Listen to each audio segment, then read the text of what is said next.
I never expected danger would come from within my own family. After my husband passed away, I thought the hardest part was behind me. Ohio had always been my home, a place of comfort and memories, and I settled into a quiet routine that gave me peace.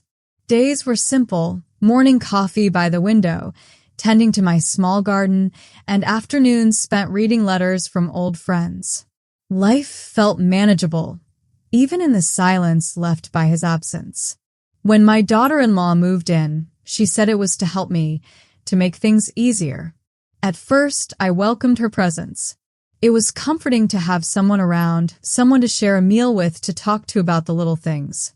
I thought maybe, finally, I wouldn't feel so alone. But soon, subtle changes began to creep into my days. The gentle rhythm I had grown used to started to falter. She took over the kitchen, rearranging my favorite cups and spoons. She insisted on managing my medications, saying it was for my own good. I trusted her. After all, she was family. But sometimes I noticed my pills looked different, or the bottle was empty sooner than it should have been. I brushed it off, telling myself I was just forgetful, that age was catching up with me. Maybe I was imagining things, or maybe it was just a small mistake. But the doubt began to grow. The evenings grew quieter, but not in the way I expected. There was a tension in the air, a heaviness that settled over the house. I found myself hesitating before speaking, unsure if my words would be heard or dismissed. The warmth I once felt was replaced by a coldness I couldn't explain. It was as if the walls themselves were closing in, and I was trapped in a place that should have been my sanctuary. I tried to hold on to the life I knew, but the small comforts began to slip away. My garden was left untended. The letters from friends went unanswered. I felt a growing unease, a whisper in the back of my mind that something was wrong. Yet, I couldn't put my finger on it. Was it just loneliness? Or was there something more sinister lurking beneath the surface? Looking back, the signs were there all along. Quiet moments that didn't feel right, a glance that lingered too long, a smile that didn't reach the eyes. But in those early days, I was still hopeful. Hopeful that family meant safety, that love meant protection. I clung to that hope like a lifeline, even as the shadows lengthened around me. Little did I know, the storm was gathering just beyond the horizon, and my life was about to change in ways I never imagined. The calm before the storm was a fragile illusion, and soon, everything I thought I knew would be tested. I share this not just as a story, but as a warning. Sometimes, the people we trust the most can surprise us in the darkest ways. And sometimes, the quietest moments hold the loudest secrets. It started with small things, moments I could barely put into words. There was a morning when the world seemed to tilt unexpectedly, and I found myself gripping the edge of the kitchen counter, waiting for the dizziness to pass. Another day, I sat in my favorite chair, sunlight warming my lap, but I felt so tired I could hardly keep my eyes open. Sometimes, I'd stand in the hallway, staring at the family photos, and for a heartbeat, I couldn't remember what I'd meant to do next. I told myself these were just the aches and fogs of getting older, the slow, inevitable changes that come with time. But somewhere deep inside, a whisper of doubt began to grow. Was this really just age? Or was something else at play? My daughter-in-law's presence in the house became more pronounced with each passing week. She insisted on managing my medications, arranging the bottles in a new order, counting the pills, and reminding me when to take them.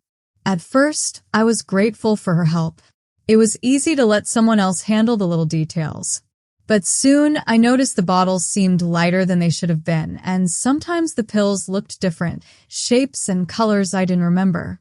When I asked about it, she smiled, her voice gentle but unyielding, and told me I must have forgotten. "You know how it is at your age," she'd say, and I'd nod, embarrassed, wondering if she was right. I found myself second-guessing everything. Was I really forgetting so much? Was I becoming a burden, a shadow in my own home? I tried to talk to my son, hoping he would listen, but he was always in a hurry. Work calls, errands, the children needing attention. When I finally gathered the courage to bring up my worries, he brushed them aside with a kind but distracted smile. "She's just trying to help, Mom. You know she cares about you." His words were meant to reassure, but instead, they left me feeling more alone than ever. My friends noticed the change in me, too. I stopped joining them for morning walks, too tired or too dizzy to keep up. When I did see them, I hesitated to share my fears, afraid they'd think I was losing my mind. The few times I tried, their reassurances felt hollow, as if they didn't quite believe me or didn't want to get involved. The isolation crept in quietly, wrapping around me like a cold blanket. Each day, the unease grew heavier, settling in my chest and making it hard to breathe. Sometimes, I caught myself staring at the pill bottles, trying to remember if I'd taken the right ones, or if I'd taken any at all. The confusion was terrifying, and I began to dread the moments when I had to rely on someone else. I started to question my own memories, my own feelings. Was I being paranoid? Was I losing my mind? But deep inside, a small voice whispered that something was terribly wrong. There were moments when my daughter-in-law's mask slipped, a sharp word, a look that didn't match her smile, a sigh of impatience when she thought I wasn't listening. But I was too afraid to confront her, too afraid to shatter the fragile piece I clung to. I wondered if anyone else saw it, or if I was truly alone in this growing darkness. The weight of silence pressed down on me, heavier with each passing day. I wanted to believe in the family I had raised, in the love I thought we shared. But the silence that followed my questions was deafening. I was trapped between fear and hope, between doubt and the desperate need for truth. And in that space, I began to understand the true meaning of isolation.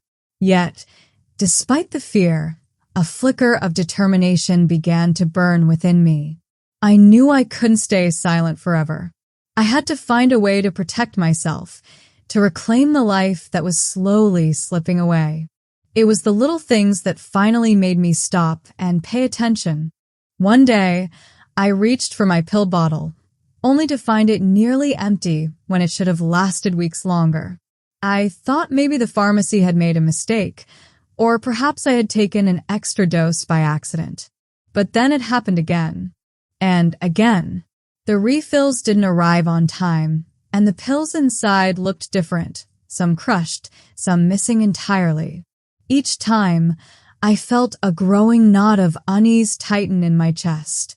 I began to question everything. Was I truly losing my grip on reality, or was something more sinister unfolding right under my nose? The confusion was overwhelming, but I knew I couldn't ignore these signs any longer. I needed to find answers, even if it meant facing a painful truth. So, I started to keep a small diary, a secret record of every pill I took, every time I felt dizzy or weak, every moment when something felt off. Writing it down gave me a sense of control, a way to fight back against the fog that was creeping into my mind. I noted the dates, the times, the changes in my body and mind. It was my way of gathering evidence, piece by piece, to understand what was happening to me. The diary became my lifeline. Each entry was a small act of defiance, a refusal to be silenced or dismissed. I wrote about the moments when my hands trembled, when my vision blurred, when the world seemed to spin just a little too fast. I wrote about the fear that settled deep in my bones, the fear that someone I trusted was betraying me. One afternoon, while searching for a misplaced pair of glasses, I stumbled upon a hidden stash of pills tucked away in a drawer I rarely opened. They weren't mine.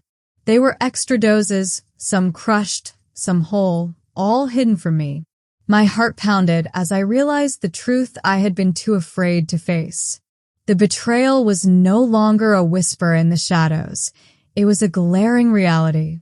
I confronted my daughter-in-law, my voice trembling but determined. Her smile was tight, her eyes cold and unreadable.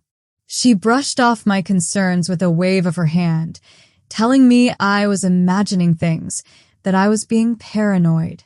But her voice lacked the warmth it once had. The control she exerted over the house grew stronger, her dismissive attitude a shield against my growing defiance. The woman who was supposed to help me was the one making me sick. I wasn't just losing my medication, I was losing my autonomy, my voice, my sense of safety. The tension in the house thickened, and I felt the walls closing in tighter with every passing day. The place that should have been my sanctuary had become a cage. But I refused to be silenced. My diary became my armor, my proof that I was not losing my mind. I shared it with a trusted friend, someone who could help me see the situation clearly. Together, we began to piece together the pattern of neglect and control. Each entry, each note, was a thread in a tapestry of truth that I was determined to unravel.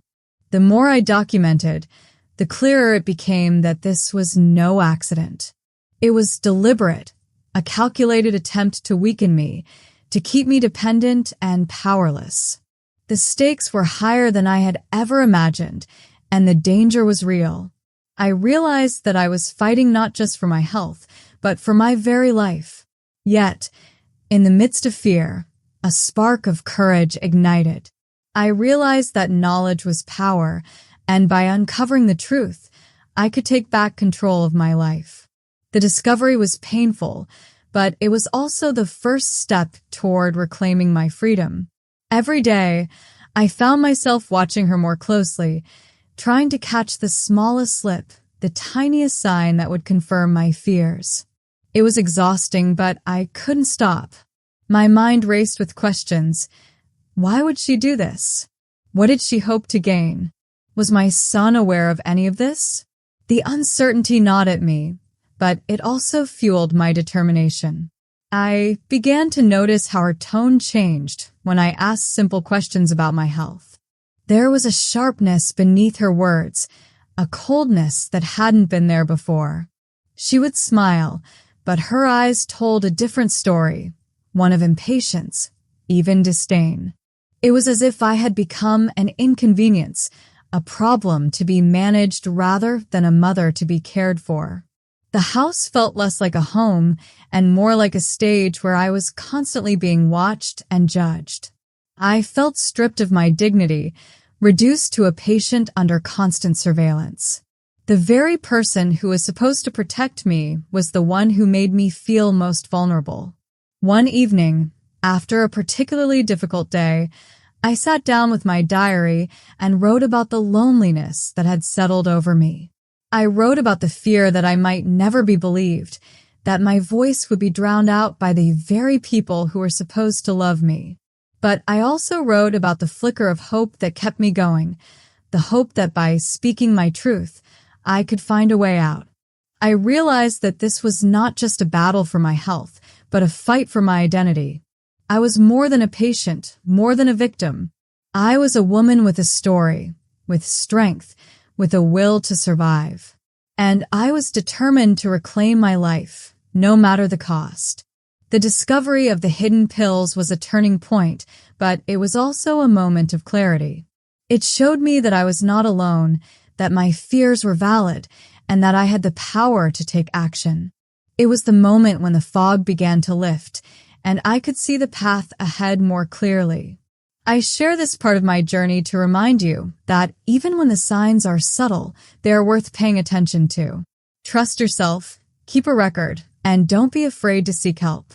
Sometimes, the smallest acts of courage can lead to the greatest changes. The day everything changed started like any other, but it quickly spiraled into a nightmare I never saw coming. I was feeling weaker than usual, my head swimming with dizziness that refused to fade. When I tried to stand, the room tilted violently, and I collapsed onto the floor, my heart pounding with fear. My daughter-in-law was there, but instead of rushing to help, she hesitated, her face unreadable. I managed to call for help, and soon the paramedics arrived, their calm voices a stark contrast to the chaos inside me. At the hospital, the doctors were concerned. They asked questions I couldn't fully answer about my medications, my routines, and who was helping me at home. Their eyes held a mix of suspicion and worry, and I felt a flicker of hope that maybe, finally, someone would see the truth. A nurse named Linda became my confidant. She noticed the inconsistencies in my story and the fear behind my eyes. One afternoon, as she sat beside me, I shared my diary, the secret record of my pills, my symptoms, and the growing dread that someone close to me was betraying my trust. Linda listened without judgment, her gentle nods encouraging me to speak freely. But back at home, the daughter-in-law's mask was slipping.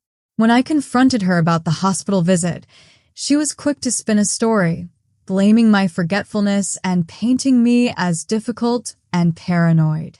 Her words were sharp, designed to isolate me further and make me doubt my own reality. The tension between us grew, but so did my resolve. I realized that this was no longer just about my health, it was about reclaiming my life and my dignity. With Linda's support, I began to understand that I wasn't alone and that there were people willing to help me fight back.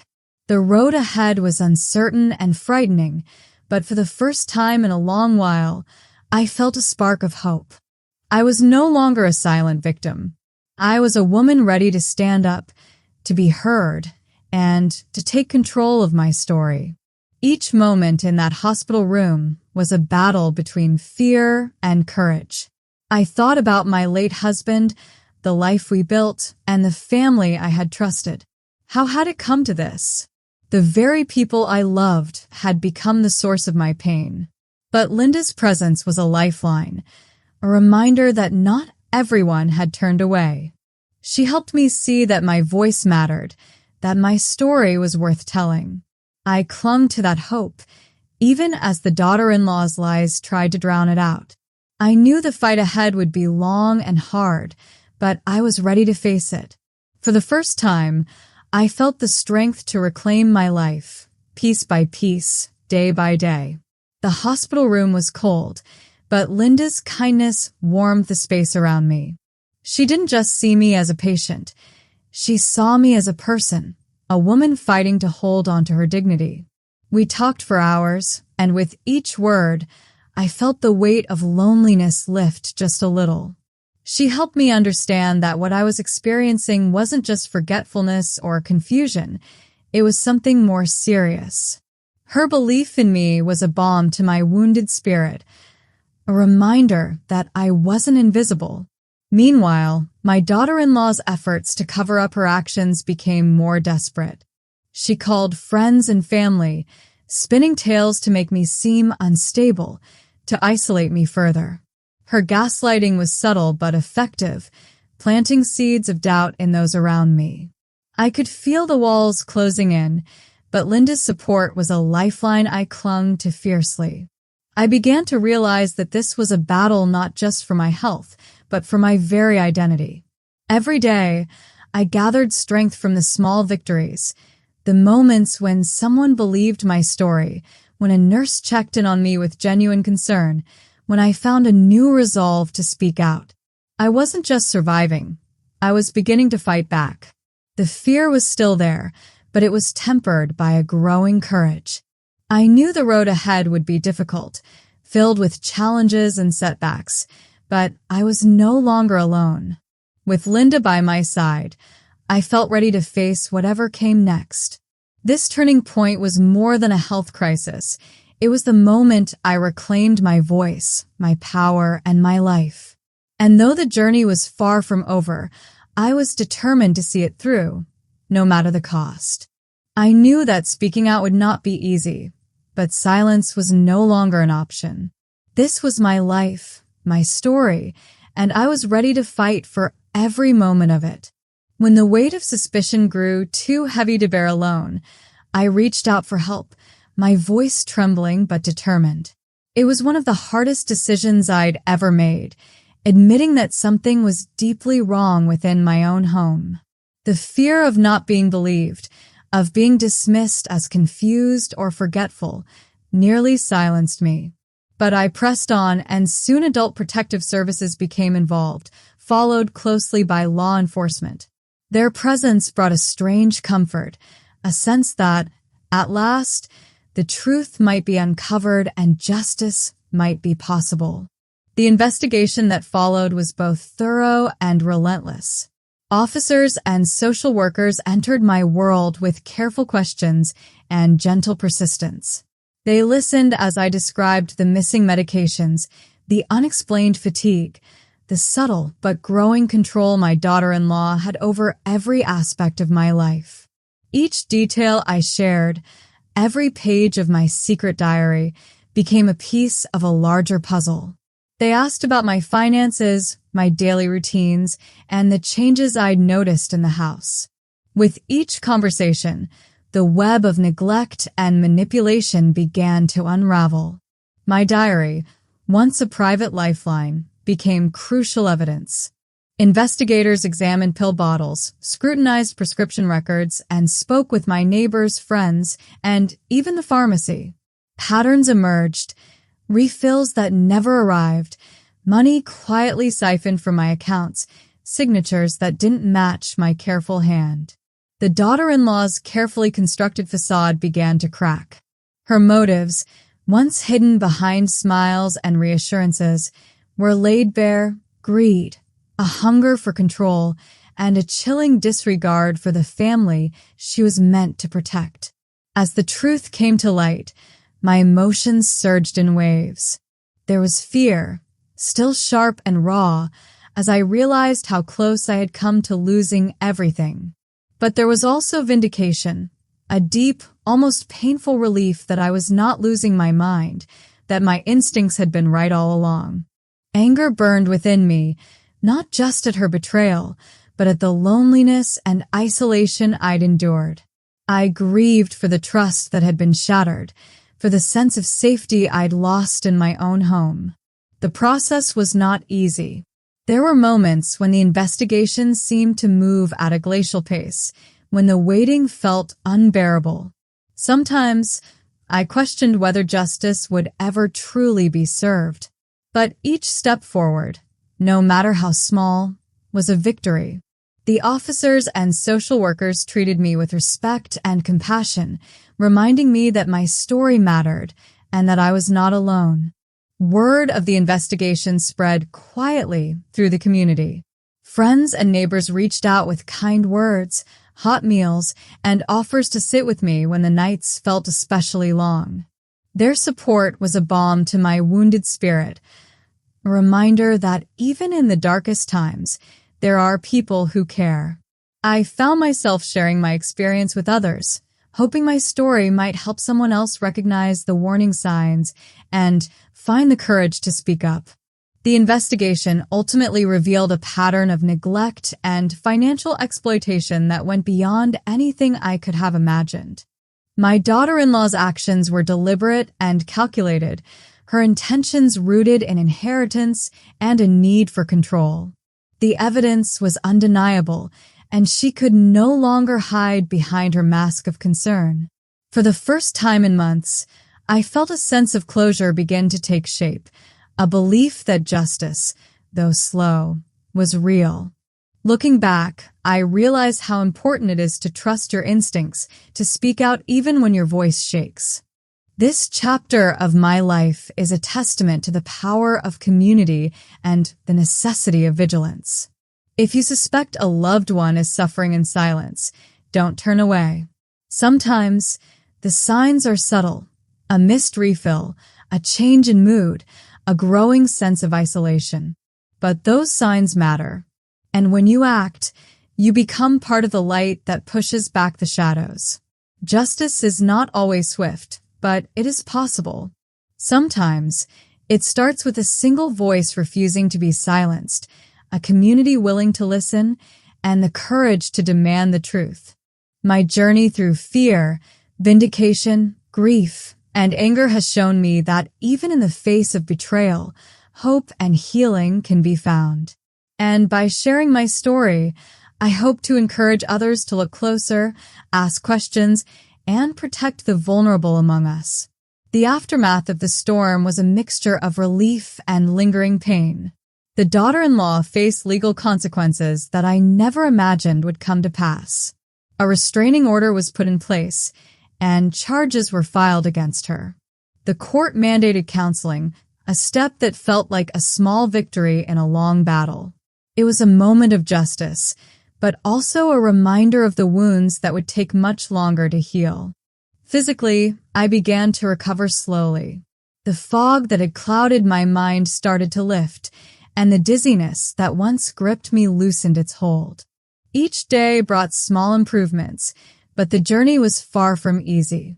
There were mornings when I still woke up feeling fragile, as if the weight of what I had endured pressed down on my chest.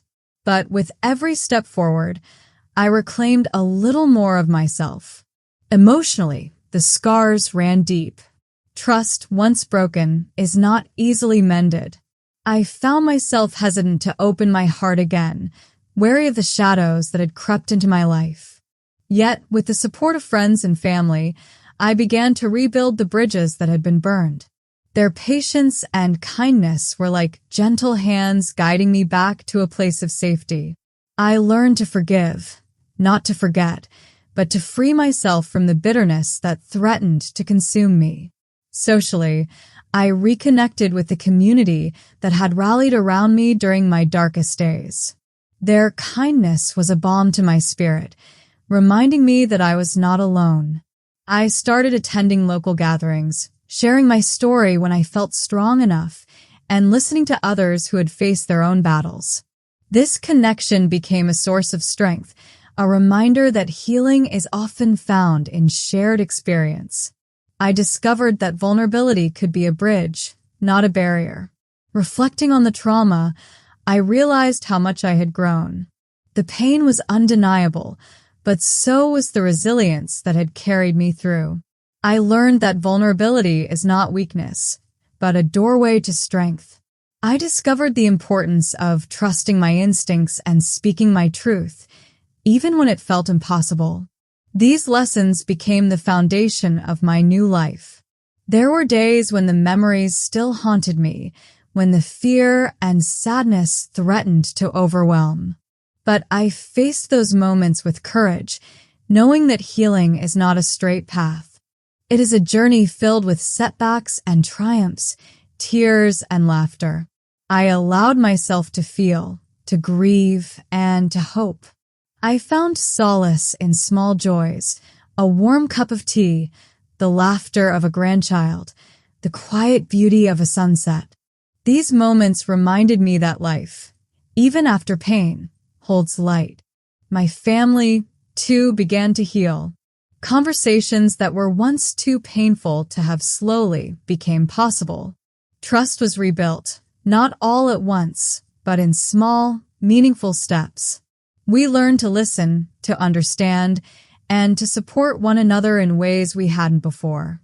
The experience, as painful as it was, brought us closer in unexpected ways. It taught us the value of honesty and the strength found in forgiveness. I also found a new purpose. My story became a beacon for others facing similar struggles. I started volunteering with elder advocacy groups, speaking out about the signs of abuse and the importance of community vigilance. Sharing my journey gave me a sense of empowerment and helped transform my pain into purpose. Each time I spoke, I felt a little stronger, a little more hopeful. I realized that by helping others, I was healing myself. Healing is ongoing, and the scars remain as reminders of what I endured. But they also symbolize my strength, my survival, and my hope. I am no longer defined by what happened to me, but by how I chose to rise above it. Every scar tells a story of resilience, Every tear shed a testament to courage. To anyone watching who may be facing their own battles, I want you to know that you are not alone. There is help, there is hope, and there is a way forward. Trust yourself, reach out, and hold on to the belief that better days are ahead. Your story is not over. You have the power to write the next chapter. This chapter of my life is a testament to resilience, to the power of community, and to the unbreakable spirit that lives within us all. And as I continue to heal, I carry with me the lessons learned and the hope that my journey can inspire others to find their own strength. If there's one thing I want you to take away from my story, it's this. Pay attention. Pay attention to the small signs, the subtle changes in those you love. Elder abuse doesn't always come with loud alarms or obvious bruises. Sometimes it hides in the quiet moments, the missed medications, the unexplained fatigue, the sudden withdrawal from friends and activities. These are the whispers of a deeper problem, and they deserve your attention. Trust your instincts. If something feels off, don't dismiss it. You know your loved ones better than anyone else. If you notice changes in their behavior, mood, or health that don't add up, ask questions. Be gentle but persistent. Sometimes, the person suffering may be too afraid or confused to speak up. Your voice can be their lifeline. Remember, it's better to ask and be wrong than to ignore and regret. Don't be afraid to seek help. There are people and organizations ready to support you and your loved ones. Adult protective services, local elder care agencies, healthcare professionals, and community groups can provide guidance and intervention. You are not alone in this fight. Reaching out is a sign of strength, not weakness. It takes courage to stand up for those who may not be able to stand up for themselves. Remember, elder abuse is not just physical. It can be emotional, financial, or neglectful. Each form leaves scars that are just as real and damaging. Emotional abuse can erode a person's spirit, financial exploitation can strip away their security, and neglect can rob them of dignity. Awareness is the first step toward prevention, and education is the key to protection. I encourage you to check in regularly with the elderly people in your life. A simple phone call, a visit, or even a text message can make a world of difference. Isolation is one of the greatest risks, and your presence can be a powerful shield. Sometimes, just knowing someone cares can give a person the strength to speak out or seek help. If you found my story meaningful, please share it. Sharing raises awareness and can help protect others from suffering in silence. Your voice can be the spark that ignites change in your community. Support elder abuse prevention efforts in your area. Volunteer, donate, or simply spread the word. Together, we can create a safer, kinder world for our elders. And if you want to hear more real stories like mine, stories of struggle, survival, and hope, please subscribe. Your support helps bring these important voices to light and reminds those suffering that they are not alone. Thank you for listening, for caring, and for being part of this community. Together, we can make a difference. Every action counts, and every voice matters. Let's stand united to protect those who once protected us. Every day, we have the power to be the change, to be the light in someone's darkness. Don't wait, start today. After everything I endured, I realized my story was not just about pain and betrayal. It was about survival and the power to transform that survival into something meaningful. I decided that my experience would not be buried in silence or shame. Instead, I chose to use it as a beacon of hope for others who might be walking the same dark path. I began volunteering at local community centers across Ohio, sharing my story with anyone who would listen. At first, it was daunting to speak openly about the abuse and neglect I had suffered.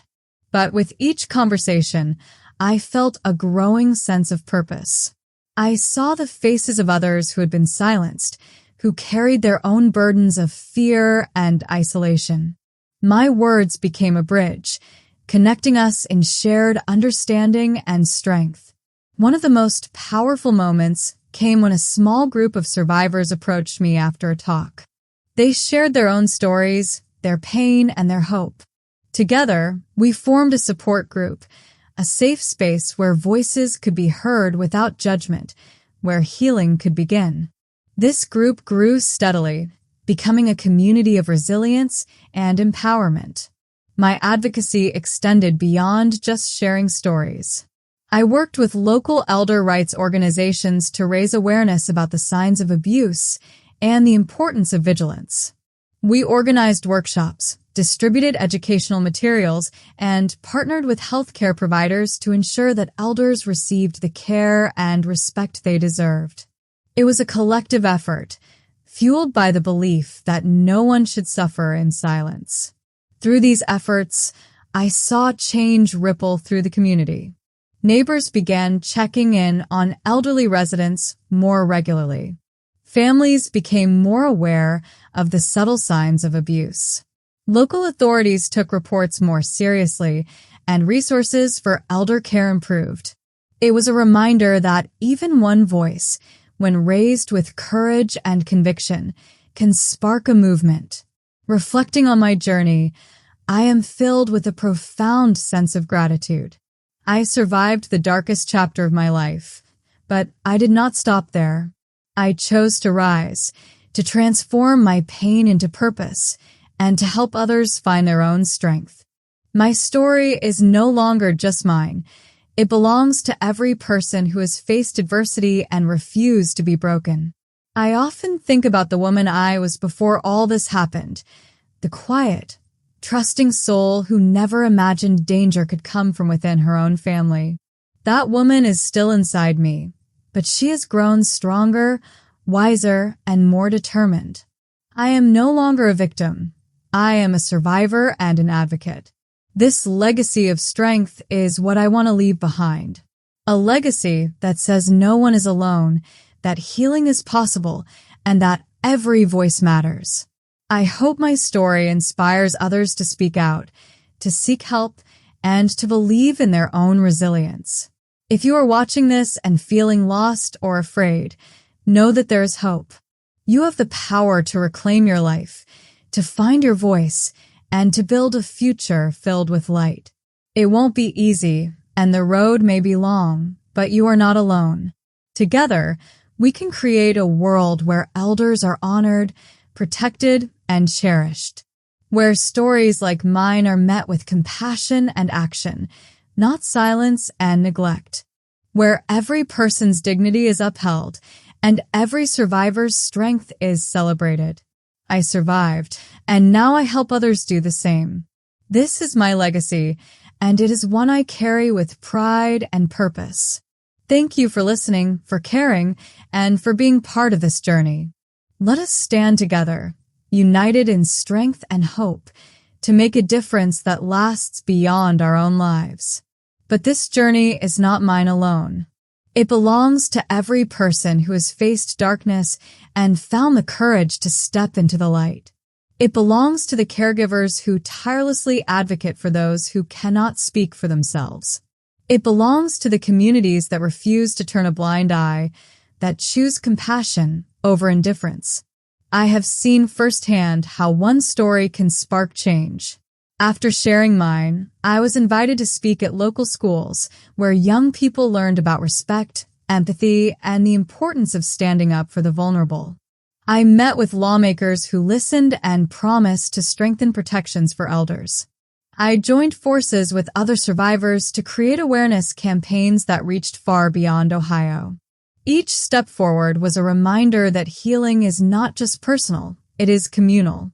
When we share our stories, we break the silence that allows abuse to thrive. We build networks of support that catch those who might otherwise fall through the cracks. We create a legacy that honors the past while protecting the future. I am proud of the woman I have become, stronger, wiser, and more determined than ever. My scars tell a story of resilience, and my voice carries the power to inspire. I survived, and now I help others do the same. If you are struggling, know that your story matters. Your voice can be the spark that lights the way for others. Together, we can build a world where every elder is safe, valued, and loved. This is the legacy I choose to leave, a legacy of strength, hope, and unwavering courage. Thank you for being part of this journey. Let us continue to stand together, to speak out, and to make a difference that echoes through generations. Every day, I remind myself that healing is a journey, not a destination. There are moments of doubt and fear, but also moments of joy and connection. I have learned to celebrate the small victories, the smile of a fellow survivor, the gratitude of a family who found help, the quiet strength that grows within me each morning. This legacy of strength is not just mine to carry. It is a gift I pass on to others. It is a call to action, a reminder that no one should suffer in silence, and that together, we can build a future where every elder is safe, respected, and cherished. I survived, and now I help others do the same. And that is the greatest legacy I could ever hope to leave behind.